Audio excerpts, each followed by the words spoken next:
Hello aspirants, हम पढ़ रहे थे इकोनॉमिक्स के अंडर पब्लिक फाइनेंस के बारे में।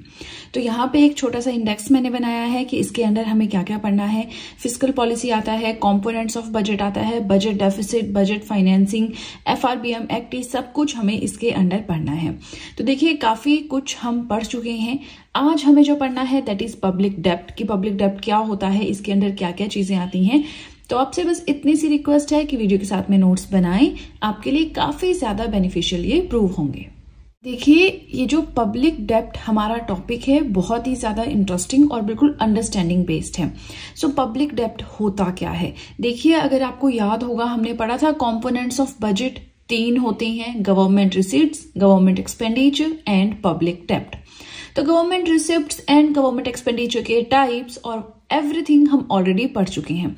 थर्ड कंपोनेंट बचता है पब्लिक डेप्ट। पब्लिक डेप्ट का मतलब क्या होता है, डेप्ट का मतलब क्या होता है, उधार, ठीक है। सो पब्लिक डेप्ट का मीनिंग होता है सम ऑफ टोटल बोरिंग्स, जितना भी उधार हमने किसी से भी लिया है इन टोटल उसे हम कहेंगे पब्लिक डेप्ट। अब ये वर्ड कहां से आया, तो अगर आपने मेरी प्रीवियस वीडियो देखी होगी वहां मैंने एक एग्जाम्पल के थ्रू आपको समझाया था कि मान लीजिए 1000 रुपीज गवर्नमेंट का एक्सपेंडिचर है, ठीक है, एंड 800 रुपीज इनकम है। समझ रहे हैं आप, जो सरकार का खर्चा होता है माइनस जो सरकार का इनकम होता है that is known as deficit. मतलब इतनी कमी है उनको। अब 1000 रुपए सरकार खर्च कर रही है लेकिन उसकी इनकम तो 800 रुपए ही आ रही है। अब खर्च कहाँ पे करती है, इनकम कहाँ से आती है, टैक्स, नॉन टैक्स रेवेन्यू, वो सब हमने पढ़ रखा है, तो उसको हम यहाँ पे ऐड नहीं करेंगे, अदरवाइज आप बहुत कंफ्यूज हो जाएंगे, ठीक है। तो जो सरकार का खर्चा है माइनस जो सरकार की इनकम है, इन दोनों के बीच में जो डिफरेंस बचता है that is 200 rupees example consider किया है, इसे ही हम कहते हैं डेफिसिट। अब देखिए यहाँ पे 2 चीजें पब्लिक डेप्ट से अराइज होती हैं जिसमें हमें कंफ्यूजन होता है, ठीक है। एक होता है पब्लिक डेप्ट, एक होता है deficit financing. No doubt deficit financing को हम नेक्स्ट वीडियो में ही कवर करेंगे, बट यहाँ पे आपको अंडरस्टैंड करना होगा एक छोटा सा कंसेप्ट, जो कि क्या है। ये 200 रुपए कम है हमारे पास, इसको आप इस तरह से समझिए, आप मार्केट में गए, आपने 1000 रुपए की जीन्स ले ली, लेकिन आपकी जेब में सिर्फ 800 रुपए थी। इस सिचुएशन में 200 रुपए आपके पास कम है, तो आप क्या करेंगे, यू नीड टू बोरो। आपको अपने पापा मम्मी से, अपने पेरेंट्स से, अपने कजन से, अपने दोस्तों से, किसी ना किसी से मांगने की जरूरत पड़ जाएगी, आपको बोरो करना पड़ेगा। अब आप यहाँ पे बोरो क्यों कर रहे हैं, वाई? अब गवर्नमेंट क्यों बोरो करती है, टू रन द इकोनॉमी। देश में हर एक चीज सही से चलती रहे, सारा काम सुचारू रूप से होता रहे, इसीलिए हमारी जो गवर्नमेंट है वो बोरो करती है कहीं से, है ना। तो हम क्यों बोरो कर रहे हैं, क्योंकि भाई जीन्स की दुकान में खड़े हैं, बात हो गई है, उसने ऑल्टर भी करवा दी है, अब तो खरीदनी ही पड़ेगी, 800 रुपए भी दे दिए, अब 200 रुपए की बात है, तो भाई इज्जत की बात है, तो अब पैसा तो वहां पे देना ही पड़ेगा। वैसे ही गवर्नमेंट के लिए हो जाता है कि जो देश है वो पूरा चलाना है, तो अगर कहीं भी पैसे की कमी आ रही है वो चीज फील नहीं होनी चाहिए, ठीक है। इकोनॉमी जो है बिल्कुल स्मूथ वे में चलनी चाहिए। अब इस सिचुएशन में ये जो पैसा है ये उधार लेने की जरूरत पड़ जाती है, और इसी को हम कहते हैं पब्लिक डेप्ट, यानी कि कितना पैसा उधार लिया, 200 रुपए, 100 रुपए, 1000 करोड़ रुपए, 10,000 करोड़ रुपए, 1 करोड़ रुपए, 50 लाख, कितना उधार लिया सरकार ने अपनी जो इकोनॉमी है उसको अच्छे से चलाने के लिए, that amount is known as public डेप्ट, ठीक है। सो पब्लिक डेप्ट क्या हो गया आपका, सम ऑफ टोटल बोरिंग्स। चलिए कितने रुपए उधार लिए, दैट इज पब्लिक डेप्ट। सेकेंड यहाँ पे कंसेप्ट आता है कि देखिए 200 रुपए उधार ले लिए, ठीक है, but how to arrange it, आपने अरेंज कैसे किया, कॉल की कि मुझे पैसे भेज दो, पेरेंट्स ने मना कर दी, नहीं तुम बहुत खर्चा करते हो, पैसे नहीं मिलेंगे। अपने भाई को कॉल की, उसने भी मना कर दी, फ्रेंड्स को कॉल की, थोड़ा रिक्वेस्ट की, उन्होंने पैसे भेजे। ये जो पूरा प्रोसेस है पैसे अरेंज करने का, ठीक है ना। सेकंड है who will give us this money. अब पैसे अरेंज करने का प्रोसेस है, कॉल करेंगे, सबको ट्राई करेंगे, देखते हैं कोई ना कोई तो पैसे दे ही देगा, है ना। सेकेंडली कौन हमें पैसे देगा, तो ये जो पूरा प्रोसेस है, the whole process of arranging this deficit, ये जो आपको यहाँ पे 200 रुपए का घाटा हो रहा है, ठीक है, 200 रुपए कम है आपके पास, तो इस 200 रुपए को अरेंज करने का जो प्रोसेस है that process is known as deficit financing, ठीक है। तो कितने रुपए आपको चाहिए, कितने रुपए आपने उधार लिए, वो है आपका पब्लिक डेप्ट। अब आपने क्या प्रोसेस यूज किया उसको अरेंज करने का, किसके पास गए, रिक्वेस्ट की, कहा कि हम जी ये गिरवी रख देते हैं, आप हमें अभी फिलहाल पैसे दे दो। तो वो जो पूरा प्रोसेस है अमाउंट यानी कि जो डेफिसिट है वो अरेंज करने का, that is known as deficit financing. देखिए डेफिनेशन कहीं भी आपको मिल जाएगी, आप याद भी कर लेंगे, बट समझने वाली बात है कि चीजें समझ नहीं आती हैं, ठीक है ना। अब देखिए जो डेफिसिट फाइनेंसिंग है इसे हम कंप्लीटली अलग वीडियो में डिस्कस करेंगे। अभी आपने समझ लिया क्या होता है, ठीक है। हमने सिर्फ पब्लिक डेब्ट ही आज पढ़ना है, बट ये दोनों एक दूसरे से जुड़े हुए हैं तो साथ में समझाना जरूरी था। नाउ अब आपको पब्लिक डेब्ट समझ में आ गया। It is the sum of total borrowings, कितने रुपए उधार लिए, दैट इज द पब्लिक डेब्ट। अब कैसे उधार ले सकते हैं, इसके लिए भी आपके पास एक तरह से स्कोप्स हैं। जैसे आप इंटरनल बोरिंग्स कर सकते हैं, आप एक्सटर्नल बोरिंग्स कर सकते हैं। इंटरनल बोरिंग्स क्या होता है, तो ये थोड़ा सा जल्दी पढ़ेंगे, बहुत सिंपल है। Loans raised with in the boundaries of a country, एक देश की जो बाउंड्री है, जैसे इंडिया की जो बाउंड्री है, वहां पे अगर गवर्नमेंट किसी से भी लोन लेती है, that type of borrowing will be known as the internal borrowings. For example central government ने कहां से लोन लिया, अब देखिए एग्जाम्पल्स भी यहाँ पे मैंने दिए। किसी इंडिविजुअल से, अब इंडिविजुअल से सेंट्रल गवर्नमेंट कैसे लोन लेगा, through bonds and treasury bills. क्या करेगा, जो गवर्नमेंट सिक्योरिटीज है, जो बॉन्ड्स हैं, जो ट्रेजरी बिल्स हैं, उनको बेच देगा। अब जिनके पास पैसा है वो खरीदेंगे ही खरीदेंगे। इससे क्या होगा, वो जब पेमेंट करेंगे किसी एक ट्रेजरी बिल के लिए, बॉन्ड के लिए, तो वो पैसा किसके पास आ जाएगा, सरकार के पास आ जाएगा। एक तो हम ये कंसीडर कर सकते हैं। दूसरा है सेंट्रल बैंक। अब गवर्नमेंट चाहे तो लोन भी ले सकती है सेंट्रल बैंक से कि हमें इतना पर्टिकुलर अमाउंट चाहिए इतने टाइम के लिए, विद इंटरेस्ट वापस तो करना ही पड़ेगा, बट ले सकती है। थर्ड आता है कमर्शियल बैंक्स। अब किसी भी कमर्शियल बैंक से, एसबीआई है, पीएनबी है, वहां से भी सरकार जो है पैसा ले सकती है। Non banking financial institutions, NBFCs भी बोल सकते हैं, ये हो गया आपका एलआईसीज, ठीक है, यहां से भी ले सकती है। तो कंट्री अपने देश के अंदर ही अगर किसी से लोन लेती है, that is known as the internal borrowings. Next आता है एक्सटर्नल बोरिंग्स। क्या होता है, outside the boundaries of a country, वो अपनी कंट्री से बाहर किसी से लोन ले रहा है, that is known as the external borrowings. जैसे कि फॉरेन गवर्नमेंट किसी और कंट्री से लोन ले रहा है, एनी फॉरेन कंट्रीज के अंदर कोई भी जो है विदेश आ सकता है, कोई भी ऐसा देश इंडिया के बाहर का आ सकता है। फॉर एग्जाम्पल इंडिया ने रिसेंटली लोन लिया है जापान से, क्यों, to finance the bullet train projects between Mumbai and Ahmedabad. Mumbai और अहमदाबाद के बीच में बुलेट ट्रेन प्रोजेक्ट चल रहे हैं, तो उसके लिए इंडिया ने लोन लिया है जापान से। तो अभी फॉरेन गवर्नमेंट से लोन लिया ना, किसी और देश के गवर्नमेंट से लोन लिया ना। सेकेंड आता है इंटरनेशनल इंस्टीट्यूशंस। अब चाहे वर्ल्ड बैंक है, आईएमएफ है, एशियन डेवलपमेंट बैंक है, इनसे भी लोन ले सकते हैं। तो समझ आ गया, लोन लेने को पब्लिक डेब्ट बोलते हैं, लोन अरेंज करने के प्रोसेस को डेफिसिट फाइनेंसिंग बोलते हैं। ये जो बोरिंग्स हैं हम दो तरह से कर सकते हैं, इंटरनली यानी देश के अंदर से, एक्सटर्नली देश के बाहर से। अब यहाँ पे एक क्वेश्चन ये उठता है कि हमें जरूरत क्या है। तो क्वेश्चन ये आता है कि हमें जरूरत क्या पड़ रही है कि हमें बोरो करना पड़ेगा। देखिए अब ये बहुत ही इंटरेस्टिंग और इम्पोर्टेंट कंसेप्ट है, आप खुद से पढ़ेंगे, चांसेस है कि समझ नहीं आएगा। अब यहाँ पे बात हो रही है कि हमें बोरो करने की जरूरत क्यों पड़ रही है ना। देखिए गवर्नमेंट को इनकम कहाँ से आती है, डायरेक्ट एंड इनडायरेक्ट टैक्सेस से आती है।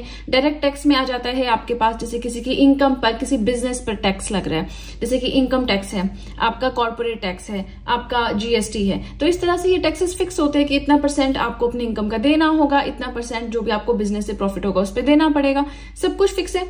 तो अब अगर सरकार चाहे, सरकार को ऐसा लग रहा है कि हम थोड़ा घाटे में चल रहे हैं, तो उस टाइम पे वो डायरेक्ट टैक्स को बढ़ा सकती है, इनडायरेक्ट टैक्स को बढ़ा सकती है। तो फिर क्या जरूरत पड़ गई, जब हम टैक्सेस का रेट इंक्रीज कर रहे हैं, ठीक है, उसके बाद जब पैसा सरकार के पास आ रहा है तो क्या दिक्कत हो रही है। नहीं, देखिए ऐसा नहीं हो सकता, एक लिमिट होती है, ठीक है ना। जरूरत इसलिए पड़ती है कि जो टैक्सेस हम इम्पोज करते हैं जनता पे, उसकी एक लिमिट होती है। अब लिमिट क्या होती है वो हम अच्छे से यहाँ पे समझेंगे, बस ध्यान से सुनते रहिए जो भी मैं बोल रही हूँ।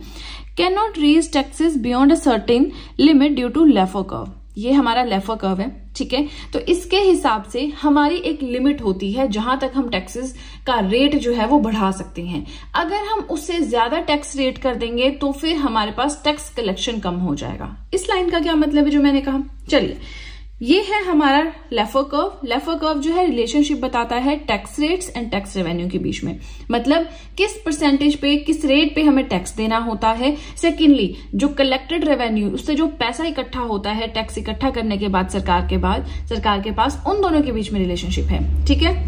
Now tax collected reduce if tax rates increases.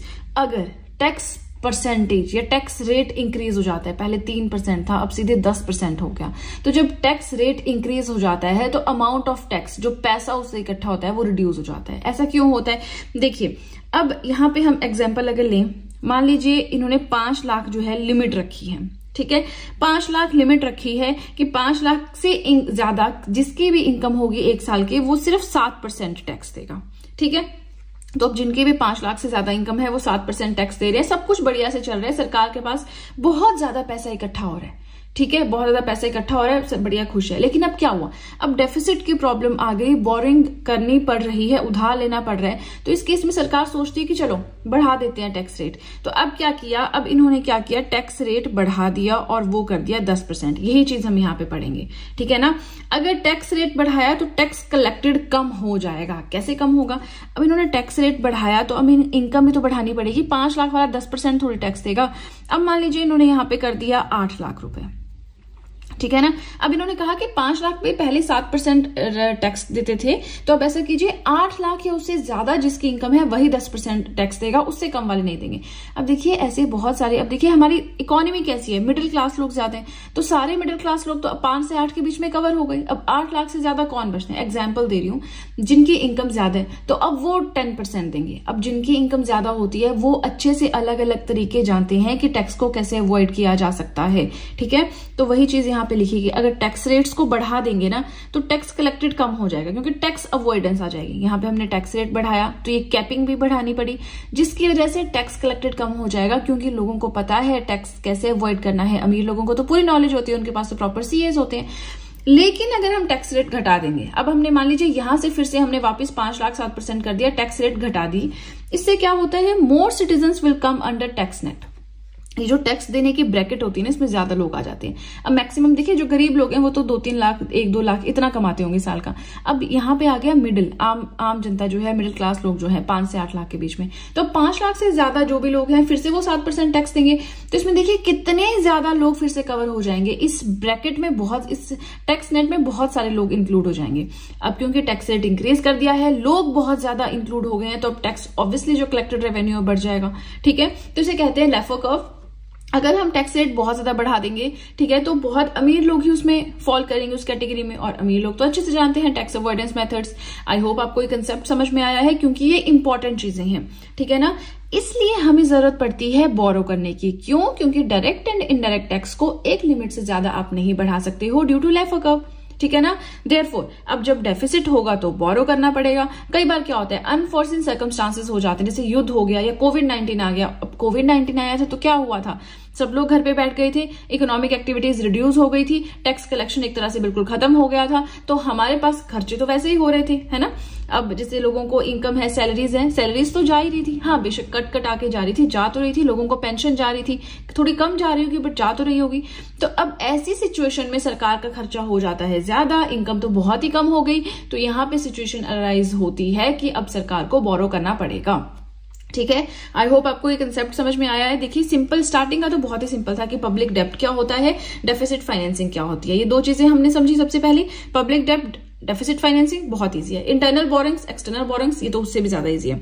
थोड़ा सा हमारे को ये यहाँ पे रहता है कि जरूरत क्या पड़ गई हमें पब्लिक डेब्ट लेने की, उधारी लेने की, बोरो करने की, तो क्या जरूरत पड़ी कि टैक्सेस को हम एक लिमिट से आगे नहीं इंक्रीज कर सकते हैं ड्यू टू लेफर कर्व। अब जब इंक्रीज नहीं कर सकते हैं, खर्चा बढ़ रहा है, तो अब कहीं ना कहीं से तो पैसा लाना ही है, उस केस में हो गई बोरिंग्स।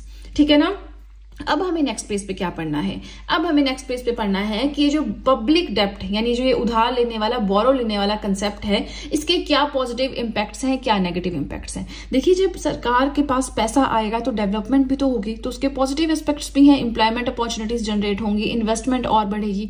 लेकिन इसके नेगेटिव इंपैक्ट्स भी हैं, क्योंकि जो फ्यूचर जनरेशन हमारी हो रही है उन पे टैक्स बर्डन पड़ेगा, क्योंकि सरकार जो लोन लिया हुआ है उस पर इंटरेस्ट भी तो वापस करना है। कहां से वापस करेगी, हमसे टैक्स लेके वो वापस करेगी ना, तो फ्यूचर जनरेशन पे बर्डन भी पड़ रहा है। तो मैंने आपको हल्का सा बताया कि पढ़ना क्या है। अब चलते हैं नेक्स्ट पेज की ओर, वहां पे इलेबोरेटिव वे में जानेंगे कि क्या पॉजिटिव एस्पेक्ट्स हैं पब्लिक डेब्ट के और क्या नेगेटिव एस्पेक्ट्स हैं पब्लिक डेब्ट के। राइट, इसी के साथ वीडियो पसंद आ रही हो तो लाइक जरूर कीजिएगा, और अब सीधे चलते हैं अपने नेक्स्ट पेज की ओर।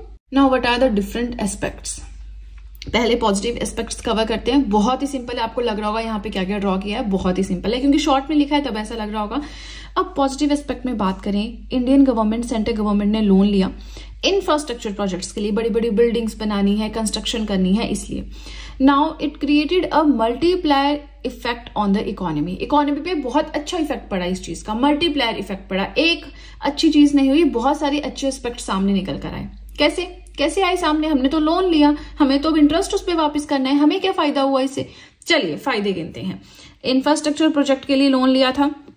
अब जब वहां पे कंपनी स्टार्ट होती है, नया बिजनेस स्टार्ट होता है उस बिल्डिंग के अंदर, तो एम्प्लॉयमेंट जनरेट होती है। एम्प्लॉयमेंट जनरेट होके क्या होगा? देश की जो बेरोजगारी की समस्या है वो खत्म हो गई। लोगों के पास पैसा आ रहा है, चाहे 20,000 थोड़ा ही पैसा आ रहा है, 10,000 थोड़ा ही पैसा आ रहा है, बट पैसा तो आ रहा है। तो अब क्योंकि जब इंसान के पास पैसा आता है ना, तो उसकी डिमांड्स बढ़ जाती है। डिमांड्स बढ़ जाती है तो वो मार्केट में जाता है अपनी डिमांड की पूर्ति करने के लिए। अब जब वो मार्केट में जाएगा, कुछ खरीदेगा, तो जो वो प्रोडक्ट उसने खरीदा उसकी सप्लाई भी बढ़ेगी, क्योंकि जो मैन्युफैक्चरर है वो देखेगा अब तो डिमांड बढ़ रही है, मुझे मैन्युफैक्चरिंग करनी होगी। तो इससे हमारे जीडीपी पे पूरा खेल जो है, पूरा इफेक्ट हमारे जीडीपी पे पड़ता है। ये तो हमने फर्स्ट पॉइंट पढ़ा। दूसरा है it reduces the logistic cost of transportation. कोई चीज है, कोई छोटी सी चीज भी है, फॉर एग्जाम्पल शूज की बात कर लें कि मान लीजिए लेदर शूज इंडिया में कहीं बनते ही नहीं है, बाहर से आते हैं, लेकिन अब इंडिया में लेदर की कोई ऐसी फैक्ट्री खुल गई कि अब लेदर शूज इंडिया में ही बन रहे हैं। तो अब जब बाहर से आता था वो शूज, फॉर एग्जाम्पल वो 5,000 का था, तो अब यहाँ पे आपको सिर्फ वो 2,500 रुपए का पड़ेगा। क्यों? क्योंकि जो ट्रांसपोर्टेशन कॉस्ट थी, जो ड्यूटीज उस पर लगती थी, जो टैक्स देने पड़ते थे इंपोर्ट के टाइम, वो सब घट गई। प्रोडक्शन इंडिया में ही हो रही है, तो कॉस्ट ऑब्वियसली कम हो जाएगी।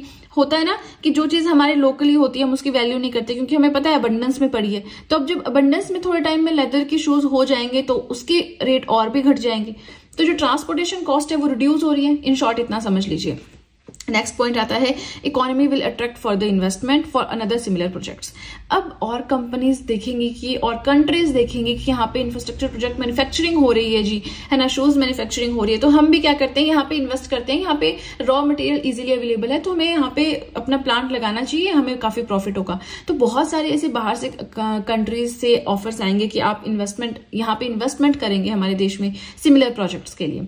इससे क्या होगा, बहुत सारे प्लांट्स हो गए, प्रोडक्शन एफिशिएंसी बढ़ जाएगी। पहले एक ही था तो वो नॉर्मल सी क्वालिटी का प्रोड्यूस करता था, मैन्युफैक्चर करता था। अब बहुत सारी कंपनीज आके तो कंपटीशन हो जाता है ना, कंपटीशन हो गया तो प्रोडक्शन एफिशिएंसी बहुत इंप्रूव हो जाती है। जब प्रोडक्शन एफिशिएंसी इंप्रूव हो रही है तो लेबर्स की स्किल्स इंप्रूव हो रही है। ठीक है, तो इतने सारे ये है हमारे multiplier effect on the economy, loan लेने के किसी पर्टिकुलर प्रोजेक्ट पे, पर वो प्रोजेक्ट चलना चाहिए। ठीक है, नेगेटिव इंपैक्ट क्या होंगे? अब ऑब्वियसली हर एक सिक्के के दो पहलू होते हैं। नेगेटिव इंपैक्ट्स क्या होंगे? इन्फ्लेशन, महंगाई आएगी। क्यों आएगी महंगाई? सरकार ने पैसा लिया, लोन लिया, अब लोन पे इंटरेस्ट भी तो वापस करना है। वो पैसा सरकार खुद से तो जुगाड़ करती नहीं है उसका। हम आम आदमी है, मिडिल क्लास है, हम ही हर एक चीज के लिए अब खुद से ही हम टैक्स देते हैं, खुद से ही हम सब्सिडाइज चीजों पे क्या करते हैं, उसको खुश होते हैं कि अरे इतने हमें सब्सिडी मिल गई। वो सब्सिडी नहीं होती, वो हमने जो टैक्स दिया होता है वही हमें वापस मिल जाता है। नाउ इन्फ्लेशन कैसे आएगा कि अब लोन पे इंटरेस्ट भी तो वापस करना है, हम ही वापस करेंगे, महंगी हो जाएगी। 100 रुपए की चीज 102 रुपए की हो जाएगी, 500 रुपए की चीज 506 रुपए की हो जाएगी। वहां से थोड़ा थोड़ा पैसा कलेक्ट होगा और बस इसी तरह से काम चलेगा। महंगाई हो गई। गवर्नमेंट जो है, यहाँ पे बात कर रहे हैं हम रेवेन्यू प्लस कैपिटल एक्सपेंडिचर, ये दोनों जो होते हैं। एक्सपेंडिचर क्या होता है? खर्चा। रेवेन्यू एक्सपेंडिचर क्या होता है? लोगों की सैलरीज, पेंशन। कैपिटल एक्सपेंडिचर क्या होता है कि कहीं पे कोई बिल्डिंग बनानी है, रोड बनानी है, डैम बनाना है, स्कूल बनाना है, हेल्थ केयर फैसिलिटी बनानी है, कोई सोशल वेलफेयर के लिए चीज बनानी है। ठीक है, सरकार क्या करेगी? अब तो सरकार के पास पैसा आ गया है, सरकार ने तो लोन ले लिया है, अब वो क्या करेगा? अपना रेवेन्यू एंड कैपिटल एक्सपेंडिचर बढ़ा देगा। That will increase the money supply in the economy. अब जब खर्चा कर रही है सरकार तो उससे मनी सप्लाई मार्केट में बढ़ेगी ना।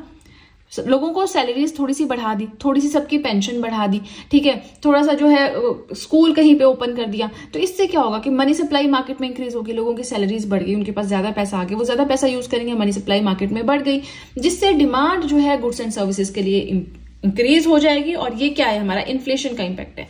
नेक्स्ट आता है public welfare schemes. Negative impact ये है कि सरकार लोन लेगी, फिर वो लोगों की भलाई के लिए कुछ स्कीम्स लेकर आएगी, जो वल्नरेबल सेक्शंस हैं सोसाइटी के उनके लिए स्कीम्स लेकर आएगी। उससे क्या होगा? They do not have any economic return. हाँ, लोगों का भला होता है, लेकिन उससे आर्थिक रूप में सरकार को कुछ भी नहीं मिलता है, and it will become a tax burden on future generation. तो अब स्कीम चलाई है, बहुत खर्चा किया है, 4,000 करोड़, 3,000 करोड़, 5,000 करोड़ खर्चा किया किसी स्कीम पे, आपको कोई इकोनॉमिक रिटर्न तो नहीं आ रहा है, मॉनेटरी फॉर्म में कोई पैसा तो वापस नहीं आ रहा है। तो अब उस पैसे को कौन वापस करेगा? किसी ना किसी को तो वापस करना पड़ेगा। सरकार तो ऐसा नहीं करेगी कि आरबीआई को बोला जी नए नोट प्रिंट करो और वापस दे देंगे उनको, ऐसा तो नहीं होगा। तो अब क्या होगा, जो हमारी फ्यूचर जनरेशन है उनके ऊपर टैक्स बर्डन बढ़ जाएगा, हो सकता है उनका टैक्स रिबेट भी इंक्रीज हो जाए, because the loan with interest need to be paid back in the future, क्योंकि फ्यूचर में अभी नहीं, धीरे धीरे जो है लोन वापस हो रहा है। तो देखिए टाइम से तो वापस करना पड़ेगा, टाइम से वापस ना करेंगे तो चलेगा नहीं, है ना। चलिए थर्ड पॉइंट आता है कॉम्प्रोमाइज इन द सोवरेनिटी। एक होता है ना कि एक ईगो होता है आपका, है ना, अगर आप किसी से उधार लेते हैं तो आप थोड़ा झुक जाते हैं, है ना। तो वैसे सोवरेनिटी जो है किसी भी कंट्री की वो झुक जाते हैं, जो प्रभुसत्ता है वो थोड़ी सॉफ्ट हो जाती है। हमें जो जिस भी फाइनेंशियल इंस्टीट्यूशन से हमने पैसा लिया है उनकी बात सुननी पड़ती है, उनकी पॉलिसीज में उनकी एडवाइस लेनी पड़ती है, उनकी टर्म्स को मानना पड़ता है, ठीक है। तो वही चीज है कि फाइनेंशियल इंस्टीट्यूशन जो है वो इंटरफेयर करना स्टार्ट कर देते हैं, they will dictate their own terms, वो अपने टर्म्स लगाएंगे, क्योंकि हम टाइम पे पैसा वापस नहीं कर रहे हैं, पिछले 3 महीनों से हमने कोई भी किश्त नहीं दी है, वर्ल्ड बैंक से पैसा लिया था, अब किश्त नहीं दी है, तो वो क्या करेंगे, अपने टर्म्स जो है हमारी कंट्री पे इंप्लीमेंट करना स्टार्ट कर देंगे, and they will try to influence the policy in return. ये जो पॉलिसी है इसको इन्फ्लुएंस करने, जो इंडिया में जो चल रहा है उसको इन्फ्लुएंस करने की कोशिश करेंगे, जैसे कि ब्रिटिशर्स ने क्या किया था, यहाँ पे ट्रेड करने आए थे और यहाँ पे सेटल होके बैठ गए, है ना। क्यों हुआ ऐसा, हमने करने दिया। बोलते हैं ना कि इंडियंस बहुत भोले भाले थे, उनको उनका कंसेप्ट ही समझ नहीं आया, उन्होंने उनको व्यापार करने दिया और धीरे धीरे व्यापार करते करते वो यहाँ पे प्रशासन करने लग गए। और इंडिया का हेड, हमारे देश का हेड जो कि वाइस रॉय होता था, वो एक ब्रिटिशर था। तो ये बहुत सोचने वाली बात है ना। चलिए, किसी से उधार लेते हैं तो फिर हम थोड़ा झुक जाते हैं उस इंसान के आगे, वो कभी बोले कि यार ये कर दो वो कर दो, उसका काम करना पड़ता है। तो ये उधार लेने का कंसेप्ट बड़ा खराब है ना। चलिए, इसके हमने पॉजिटिव एस्पेक्ट्स देखे, इसके नेगेटिव एस्पेक्ट्स देखे, अभी बहुत कुछ हमें पढ़ना बाकी है, ठीक है। तो अभी हम नेक्स्ट वीडियो में मिलेंगे, उसमें हम डेफिसिट फाइनेंसिंग पढ़ेंगे। इसके अलावा एक और हमारा बचता है डेप्ट to GDP ratio, very very important. अब हम इसके बाद वो कवर करेंगे, यस, उसके बाद हम डेफिसिट फाइनेंसिंग पढ़ेंगे, एक्ट पढ़ेंगे, एंड 2 वीडियोस हमारी अभी और हैं, उसके बाद हमारा ये टॉपिक कंप्लीट होगा, ठीक है ना। तो चलिए, आई होप मैंने जो पढ़ाया आपको समझ में आया है। वीडियो पसंद आए तो लाइक जरूर कीजिएगा, चैनल को जरूर सब्सक्राइब करें, बेल आइकन प्रेस करें, सो दैट मैं जैसे कोई वीडियो अपलोड करूं सबसे पहले नोटिफिकेशन आपके पास पहुंचे, और अपने सारे फ्रेंड्स के साथ चैनल का लिंक शेयर करें। तो चलिए फ्रेंड्स, आज के लिए इतना ही, अब हम मिलेंगे नेक्स्ट वीडियो में। So that's it and see you soon.